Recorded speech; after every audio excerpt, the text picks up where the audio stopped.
2026 அரசியல் களத்தை நோக்கி நாம் தமிழர் கட்சி தனது நிலைப்பாடுகளை தெளிவாக வலியுறுத்தி வருகிறது. கட்சி தலைவர் சீமான், தமிழ் மக்கள் தங்களை ஒரு தனித்துவமான இனமாக பார்க்க வேண்டும் என்பதையும், தமிழர்களின் உரிமை, மொழி, நிலம் மற்றும் பண்பாட்டை பாதுகாப்பது முக்கியம் என்பதையும் வலியுறுத்துகிறார். தமிழகமே நாடு, ஒரே ஜாதி, தமிழர் ஜாதி போன்ற வாசகங்கள் சமூக ஒற்றுமையை வலியுறுத்தும் நோக்கத்துடன் பேசப்படுகின்றன.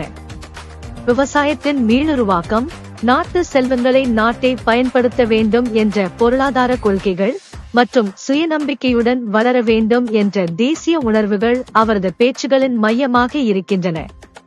எதிர்வரும் 2026 தேர்தலில் சீமான் மற்றும் அவரது கட்சி தமிழர்களின் உரிமைகள், சுயநினைவு மற்றும் மாற்றத்திற்கான வேகமான அரசியல் மாற்றத்தை இலக்காக கொண்டுள்ளனர்.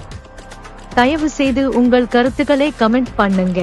மேலும் எங்கள் சேனலுக்கு சப்ஸ்கிரைப் செய்து உங்கள் ஆதரவை தெரிவியுங்கள்.